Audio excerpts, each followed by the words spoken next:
Vraag jij je wel eens af wat wij doen?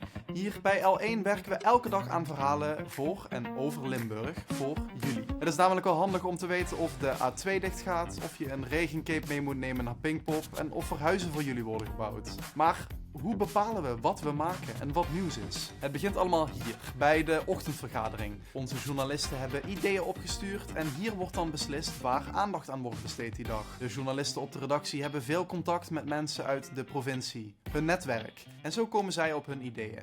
Daarnaast krijgen we veel tips binnen via de mail of in onze DM's. Maar ja, hoe bepalen we dan wat nieuws is? We houden dan rekening met een paar dingen. Of het impact heeft op jullie dagelijks leven, of het actueel is, of het verhaal jullie raakt.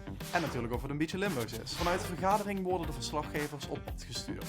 Maar we komen zonder problemen aan de overkant. Zij zorgen dan dat ze al informatie goed kennen, de juiste mensen spreken en dat alles goed op beeld staat. Uiteindelijk met het doel zodat jij weet wat je moet weten. Het is deze week de week van het nieuws en om dichter bij ons publiek te komen willen we aan jullie vragen wat jullie willen weten. Zijn er onderwerpen die wij niet genoeg bespreken of heb je vragen? Laat dan een reactie achter.